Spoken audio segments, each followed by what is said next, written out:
magkita uli kay Luis, madalas mo na akong kinakailangan. Umupa na yata ang bisa ng ilong ko sa'yo.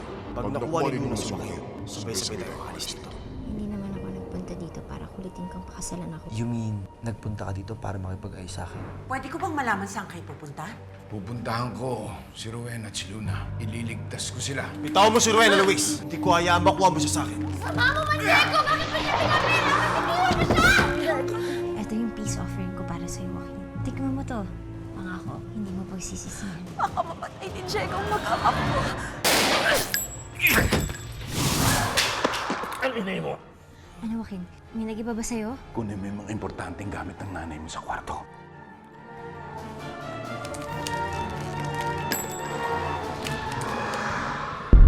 Nag-iba ba yung pagtingin mo sa akin? Ano namang magbabago sa pan... Joaquin! Joaquin! Luna, hindi yung nakakatulong yung ginagawa ninyo. Eh parang mas lumala pa yung kalagayan ni Sir Joaquin eh. Pwede ba, Belia? Manahimik ka na nga dyan. Hindi kita pinapunta dito para talakan lang ako. Lalo ko natataranta sa'yo eh. Eh kung tulungan mo na lang kaya ako dito. Eh paano nga natin malalaman kung anong gagawin? Eh hindi naman natin alam bakit siya nagkaganyan. Diyos ko, ano ba naman kasi yung pinakain ninyo, ma'am? Ano? Yung itim na prutas ng igayuma. Yan? Hindi naman mukhang nagayuma si Sir Joaquin eh. Mas mukhang na-food poisoning.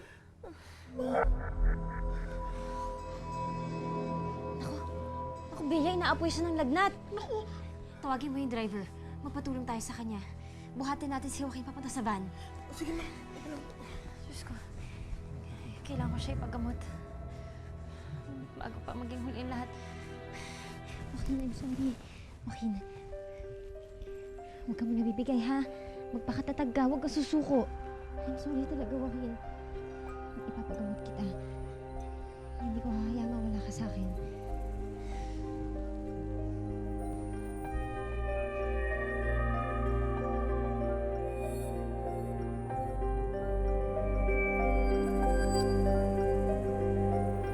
Ang kapal naman ng mukha ng asawa mo, Mars. Talaga? Inamin niya sa'yo na kay Rowena siya pupunta?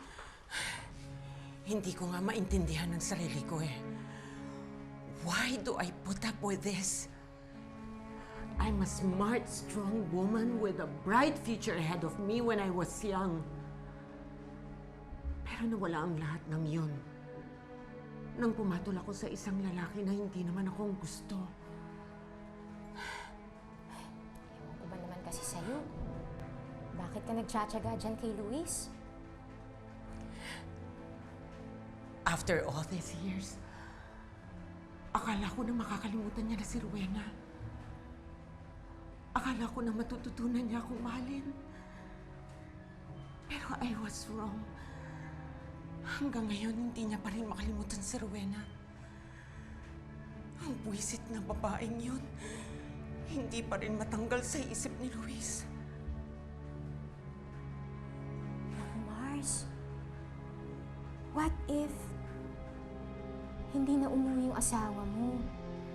Paano kung tuluyan ka na niyang iwanan at ipagpalit dun sa first love niya?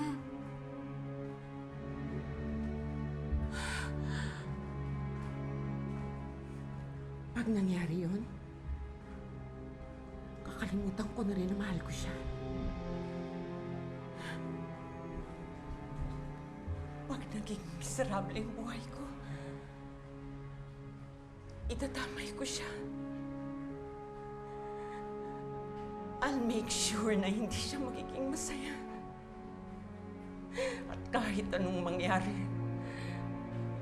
hindi ako papayag na mapunta siya kay Rowena.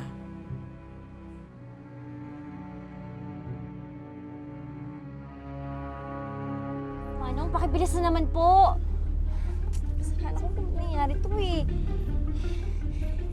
Kung hindi ko sana pinakain kay Joaquin yung itim na prutas, hindi sana aabot sa ganito.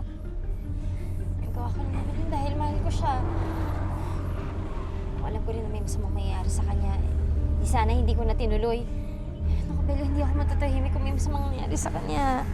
Ma'am, Kung ganito ho kabilis ang sasakyan natin, ma'am, baka 3 ho tayong mawala, ma'am!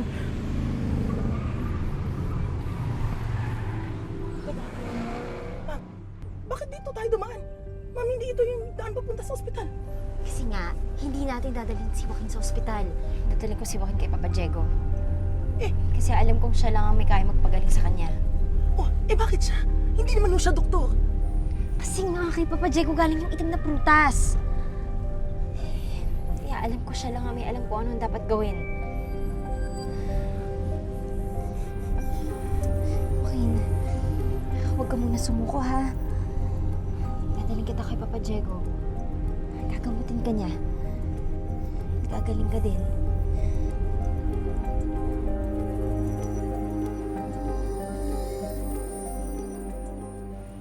Nay, gumising na po kayo.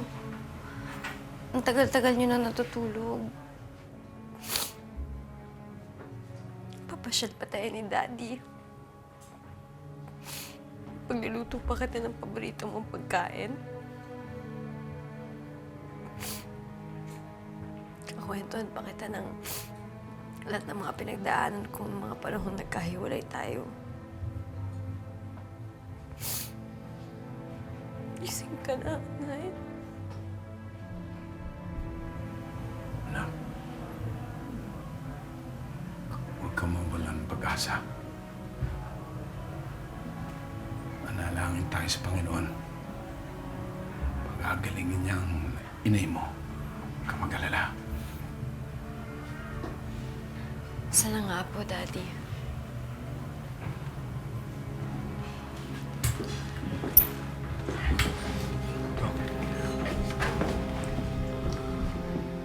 Ano ba talaga ang kalagayan ni Rowena? Bakit hanggang ngayon hindi pa siya nagkakamalay? I will be honest to you, Mr. Benaluz. Hindi namin matukoy ang diferensya sa pasyente. Palaisipan ng kondisyon niya. But the next 24 hours will be very crucial. Pag hindi siya nagising within the 24 hours, baka po magtuloy ang comatose state niya. Dok, ngayon lang po kami nagsama. Nahiwalay po kami ng matagal. Gawin naman po niyo lahat na magagawa niyo para gumaling siya. We're doing that, Iha. Kaya ililipat ko siya sa ICU so we can monitor her more. Do not worry. Daddy, natatakot ako.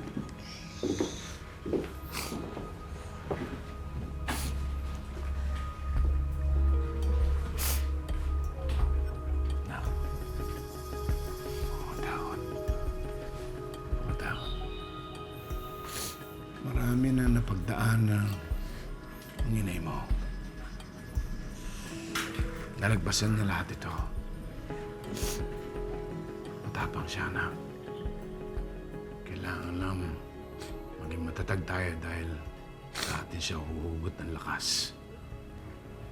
Bubuuin ko uli ang pamilya natin, anak. Nay, gumising ka na. Gumising na po kayo.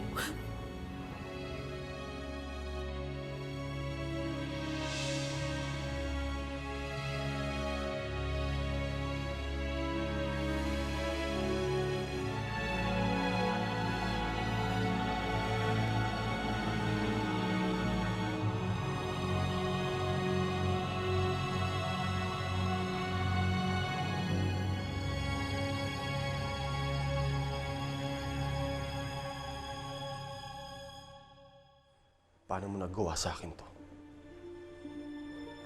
Pagkatapos kita bigyan ng marangihang buhay, ito pa isusukli mo sa akin. Sinaktan mo ako. Sinaktan mo ako, Rowena.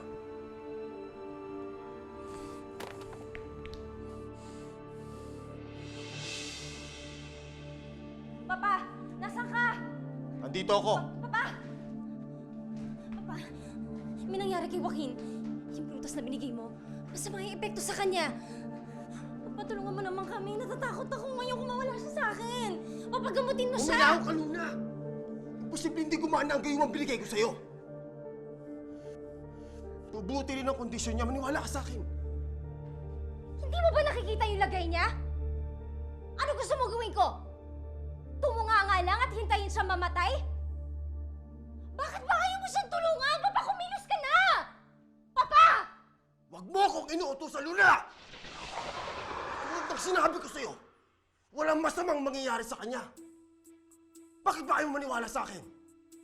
Kailan pa kita binigo? Sana hindi ko nalang tinanggap yung mahiwagang prutas na binigay mo. Nagsisisi ako humingi ako ng tulong sa'yo. Imbis na mapabuti yung sitwasyon, lalo lang lumaki yung problema ko. At hindi ko susugal ang buhay ni Joaquin. Kung ayaw mo akong tulungan, dadalhin ko siya sa ospital. Halika na. Luna, ano ba? Miss na tayo. Luna! Ano ba, Luna? Ito lang! Papa! Luna!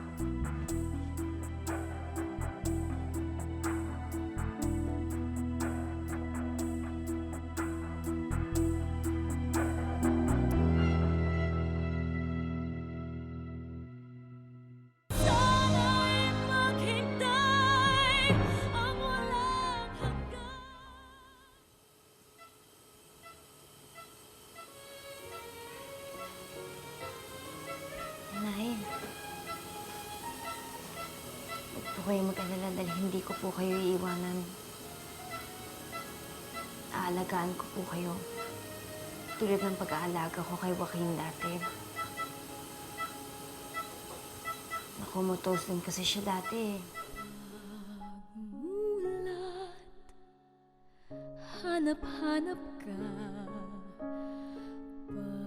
Pagtulog. Panaginip. Pero gumaling siya. At ganun din mangyayari sa inyo. Gagaling din po kayo. Sana nga nandito si Joaquin eh. Para may nagpapagaan ng loob ko. Bukod kay Daddy, diyan ako makakausap at may nagbibigay sa akin ng pag-asa na magiging okay ang lahat. Kamusta na kaya siya, Nay? Nagtatampo pa kaya siya sa akin dahil hiniwalayan ko siya?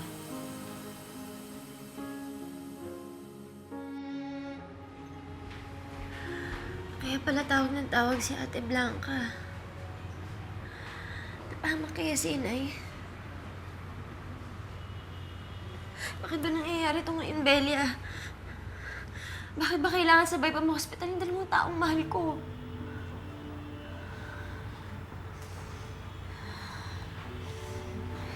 Siguro nakarama ako sa panluloko ko at gagayuma ko kay Joaquin. Diyos ko, pinaprasan yata ako ng langit. Huwag mong sisihin ang sarili mo, Ma'am Luna. Hindi mo naman sinasadyang mapahamak si Sir Joaquin. At hindi mo naman ginustong may mangyari sa inay mo. Ano kaya nangyari kay Inay? Kamusta na kaya lagay niya? Hindi ka ba papasok man lang para bisitahin siya? Kumustahin? Para makita ka niya? Gusto ko siyang patayin, Belia. Gusto ko mahawakan ang kamay niya. Gusto ko siya mayakap at mahalikan.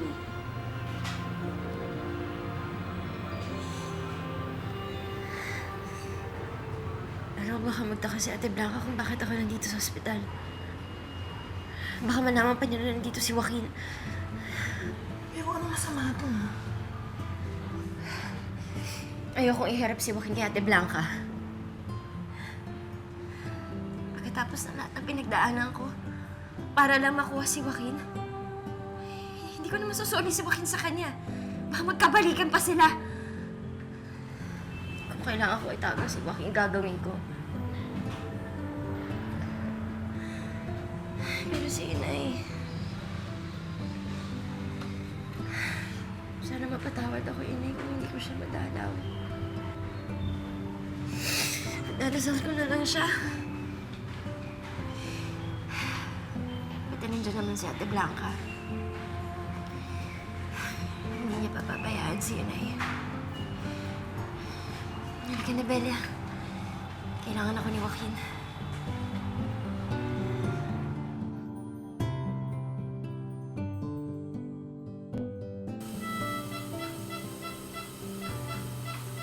Miss, pakibili na po mga gamot. Kasi kailangan na po eh. Sige po. Kaya na po bahala sa kanya. Okay.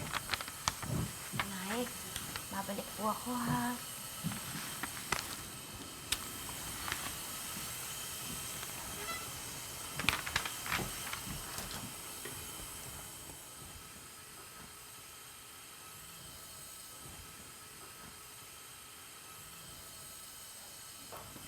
Miss, you're needed at the nurse station. Ako nang bahala dito. Okay po, Doktor.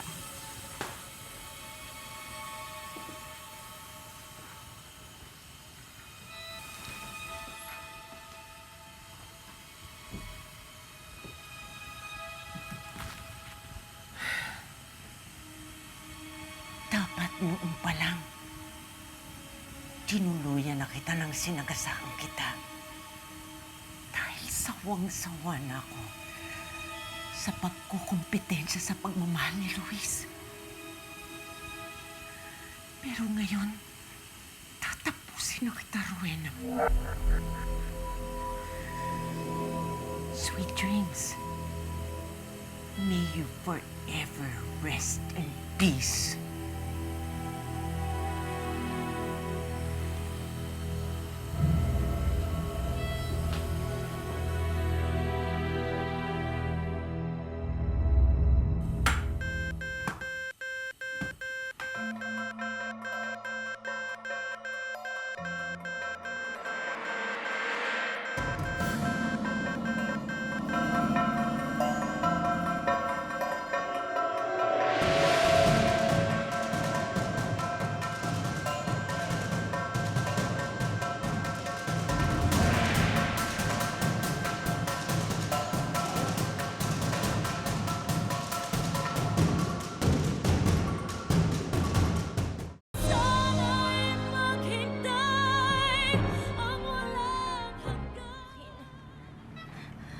Joaquin, mababaliw na ako sa pag-aalala sa'yo. Sana gumising ka na.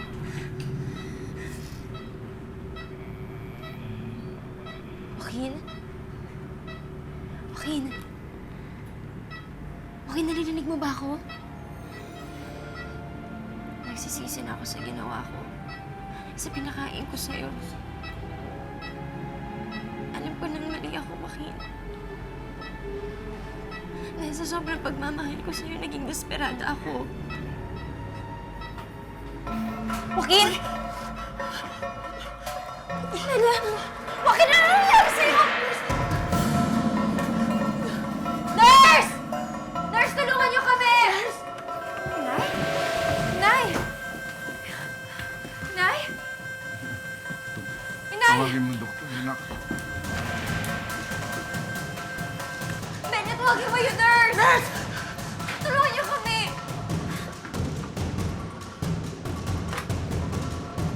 Hello, Dr. Delcasio, emergency po. Rowena.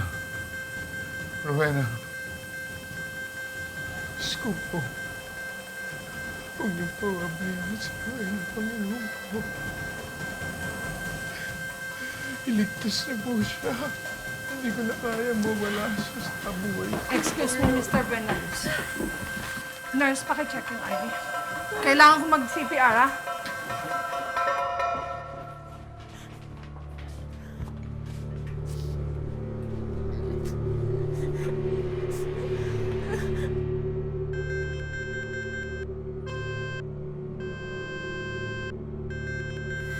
Kasalanan ko to, hindi ko dapat siya iniwanan.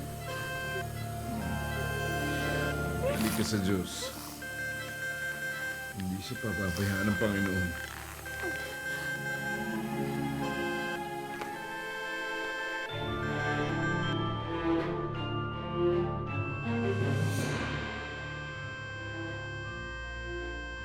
Hindi!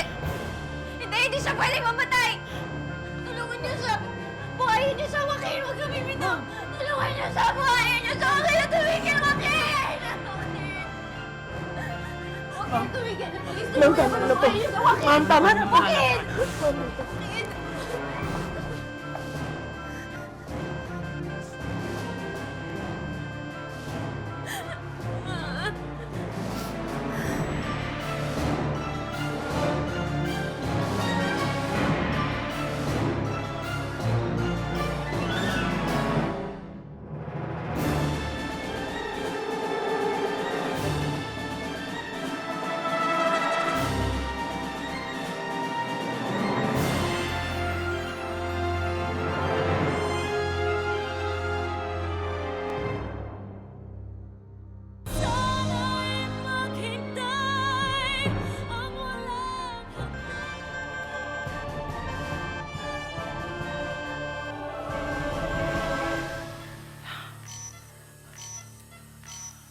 Okay.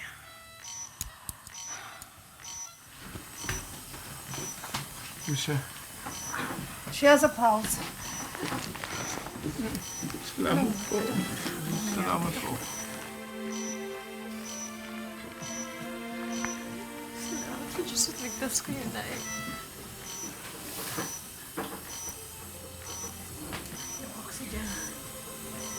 Huwag kang mag-alala. Maayos ang lahat. Importante, maigi ka na.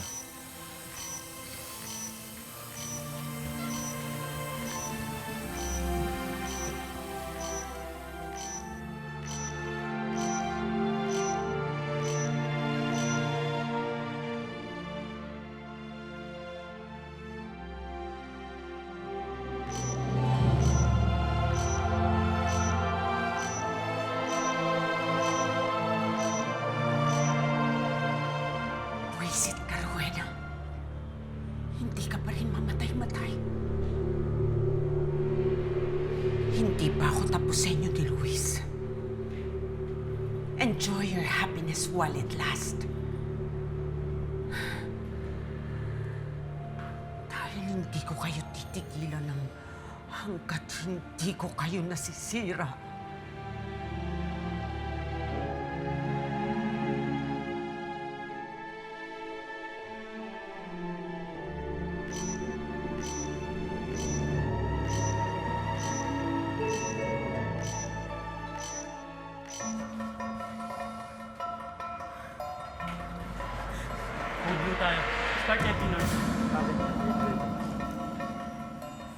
Joaquin, patawarin mo ko.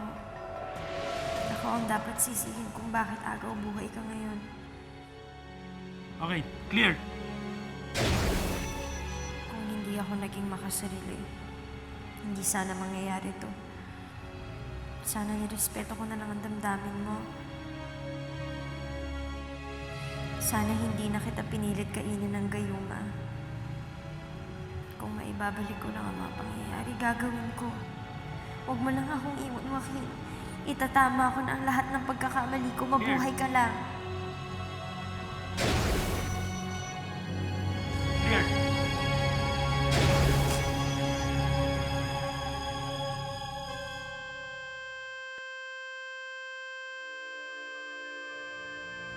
Wag! Huwag kayo titigil! Hindi mapatay si Joaquin! Tama na po, ma'am. Huwag ka mangyayalap, Bella. Hindi pa huli ang lahat. Bitawan mo ako! Joaquin! Joaquin! Joaquin, bumangon ka! Joaquin, ipakita mo sa kanila na tama ko. Joaquin, na hindi ka mapatay. Joaquin, please! Joaquin, gumising ka! Hindi ko kaya mawala ka, Joaquin! Joaquin! Sorry!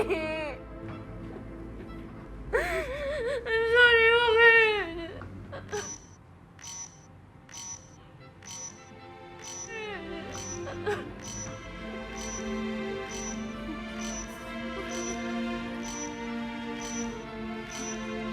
Joaquin, gising ka! Gising si Joaquin! Gising na siya! Joaquin!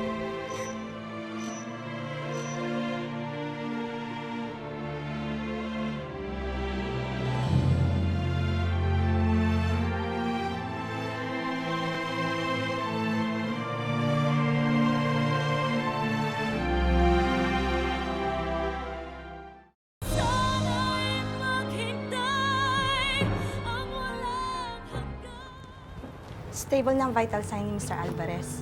Hindi namin kayang ipaliwanag ang nangyari. Pero isang himala ang nabuhay siya ulit. Salamat, Doc. Salamat po.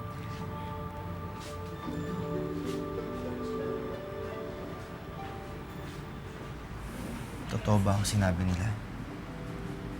Na nag-flatline na ako kanina. Oo, Joaquin. Pero dininig ng Diyos ang dasal ko. Hindi mo pa talaga oras. Ngayon, nakakabawi na ako sa'yo.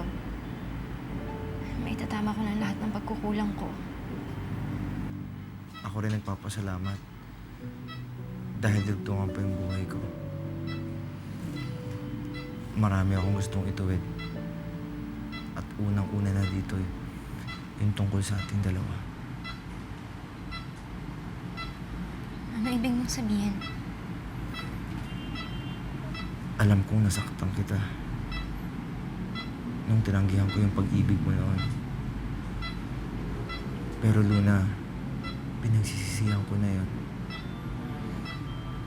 Ngayon malinaw na sa akin ang lahat. Alam ko na kung sino yung gusto kong makasama habang buhay. At ikaw yun, Luna. Mahal na mahal kita.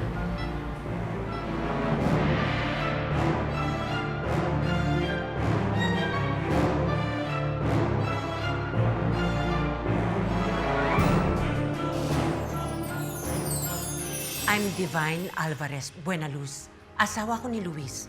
Nagpunta ako dito to offer you partnership. Magtulungan tayo para sirain natin silang dalawa. Ate, gusto ko sana pumunta kayo dun sa party para makapagplano tayo kung paano tayo magsasama-sama ulit lahat. Bilang isang buong pamilya. Ba't mo ako sinusundan dito? Hindi ikaw ang pinuntahan ko dito. I'm invited to this party. As a matter of fact, I have a date tonight. Mga kaibigan, nahanap ko na ang lalaking makakasama ko habang buhay, ang aking mapapang-asawa, si Joaquin Alvarez.